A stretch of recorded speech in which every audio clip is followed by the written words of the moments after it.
সংগীত জগতৰ এজন বহুত ডাঙৰ এজন আগশাৰীৰ নেতা আছিলে। তেখেতৰ গীত গাই গোটেই অসম ভাৰত বিশ্বৰ মানুহক আপ্লুত কৰিছিলে। আমি খবৰ পাইছোঁ যে জুবিন গাৰ্গ ডাঙৰীয়া স্বৰ্গবাসী হ'ল। তো সেইকাৰণে 1 মিনিটৰ কাৰণে চবেই কণ্ডোলেঞ্চ কৰিম।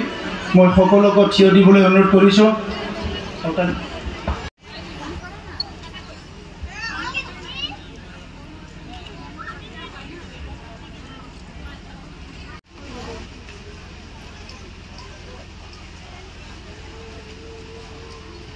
প্ৰথমতে আমাৰ অসমৰ সন্তান বিশ্ববিখ্যাত এজন সংগীতকাৰ গায়ক আমাৰ সকলোৰে ইয়াৰ আমঠু জুবিন গাৰ্গ ডাঙৰীয়া স্বৰ্গবাসী হ'ল বুলি চবেই শুনিছোঁ আৰু তেখেতৰ কাৰণে মই শ্ৰদ্ধা জনাইছোঁ আৰু তেখেতে সদায় স্বৰ্গত ভালে থাকক আৰু তেখেতৰ স্বৰ্গবাসী হোৱাটো আমাৰ বহুত ডাঙৰ এটা ক্ষতি।